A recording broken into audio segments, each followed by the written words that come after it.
Game, crazy. We knew Maryville was going to bring their best. They got a lot better from the first game. We knew they had some guys out, but boy, we knew they were going to play their best. I feel like we played our best, did some silly things, but for the most part, the resiliency of this team has been nothing short of amazing. Started in March with the pandemic, the way the pandemic went. These guys, all these four up here, really led the charge that we were going to stay together even through it. And they did, and we worked out every day online together. And once we got back, the goal was not to get here, the goal was to win it, and they finished it today, and I couldn't be more excited for a group of young men. They really worked hard this year to get here in a really unique circumstance. Appreciate Coach opening up for the press crew.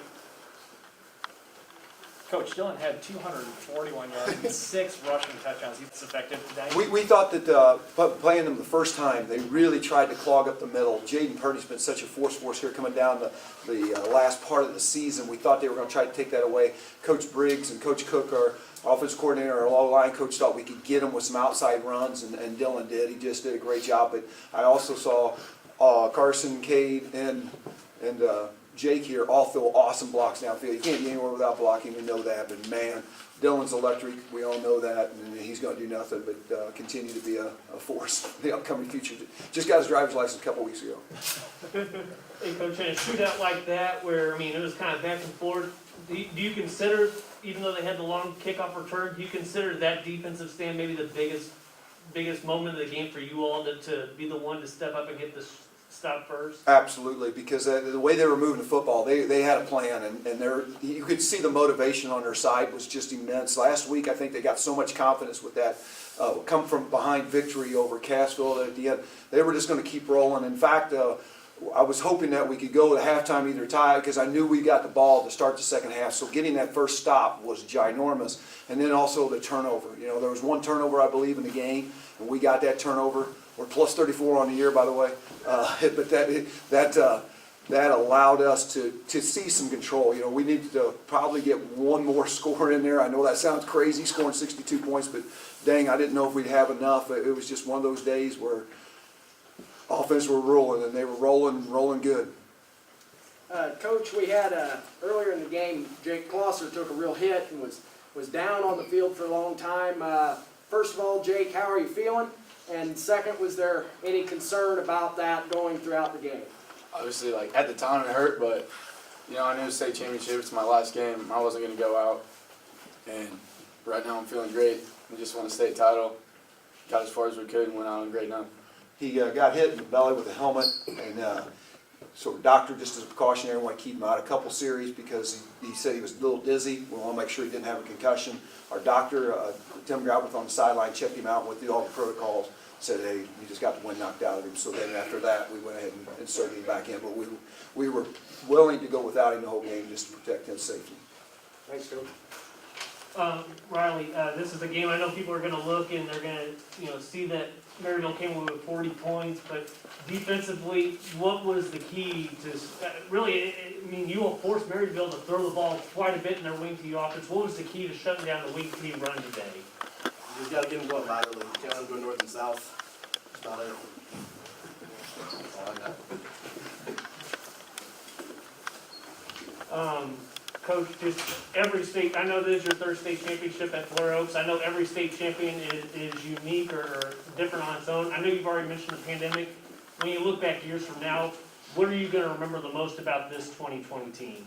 Started last year when we lost to Cassville. The meeting we had the next day was nothing but focus and vision on winning it. And I think that's what I'll remember most about this team. They set a goal from day one that they wanted to be state champs, and they did it. And it was so much fun with the ride with them. You know, I'm like you guys. I sit around and watch. I don't get to participate. You know, these guys are guys. This is a player's game, and it's so much fun to watch them play. They played together so well. We didn't have one, I think, argument all year. We didn't have one disagreement. There just never seemed to be a bump in the road. It seemed like a bunch of guys that had played together since the 4th grade that didn't want to stop playing together. And they got to play their last game in high school together the way they started in 4th grade. Kate, I kind of want to ask you a question because you kind of have a really interesting path in your 4-year career. I mean, who would have thought that you'd have to step up and go 5-0 as a starting quarterback as a freshman, and now you're ending your career with the state title on defense. what's the journey been like for you in particular, and now you get to leave with 2 state rings? I mean, going in freshman year and having to play quarterback on a majorly senior-led team, that kind of got me used to the pressure, put me in some big spots. You just got to clutch up and do what you do, focus in. Jake, when Dylan's back there doing his stuff, just how fun is it to play receiver out there, and what are the keys for you when he's scrambling all over the place back there? Well, you know one guy's not going to tackle him, and even if there's pressure, he's going to get out of the pocket, and so you just got to keep running around, because he'll find you still. He's good at keeping his eyes downfield, but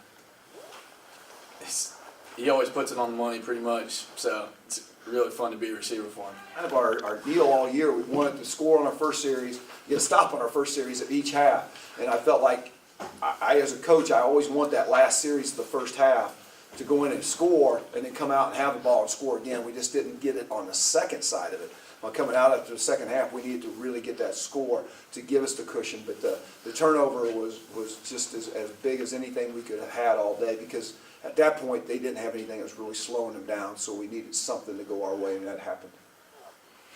Coach, we spoke back in week 4, kind of about how the whole pandemic has shaped the season and how the team has been responding, at least at that point, a month into the season. Now, at the end, you're state champions. Just how has that reaction of dealing with the pandemic, how do you think that helped or hindered this team? I think it helped, because every day I had to take temperatures. I had to account for everybody was there. I had to make sure that everybody was in place. And by the way, I took my last temperatures today, and I don't have to be a doctor no more. Thank God! Holy cow! That was a real. It was a lot of things you don't do as a coach. You know, you almost were anti-coach. You separate this, that.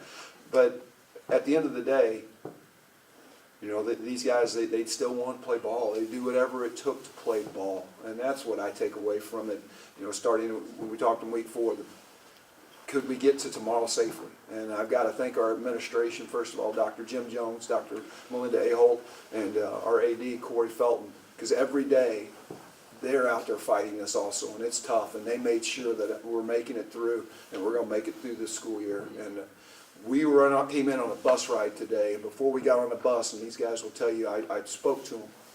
Route B was lined with people, and I said, you know, this is a really sad year, and it's been a really bad year for a lot of people. What we're going to see is you change people's lives today, and that's what life's about. We win or lose a football game. We got on that bus, I said, just thank you all caused this so much emotion and so much jubilation today, and they did it. They did it, so they've changed lives, and that's a great thing. For any of you seniors, just having freshman year into Maryville and now coming around full circle, beating them for a state championship, what's that mean? Hey, do you want? We got our butts whipped freshman year, and I know we didn't really play in that game, but we kind of still remember that. But starting off the year this year with them and ending it this year was kind of crazy, but it's crazy how things work out sometimes. So. Jake, as far as the connection with you and Dylan tonight, what made it so great? You know, with you two just connecting so many passes. We've kind of, since his freshman year, we've kind of had a connection both years, and you know, tonight we practiced hard this week. Tonight we just went out there and executed what we can, what we're capable of. Was there something defensively that they were showing you all that was getting you open tonight? I thought they played really well. I think most of the game they're in cover 2, which is sometimes hard to get open if the backers are dropping in the right zone. So I thought they played great defensively, and it's kind of hard to get open, but sometimes you just mess up, and took advantage of that. Coach, I appreciate your time. I'll let you go celebrate the rest of the team. Guys, thank you.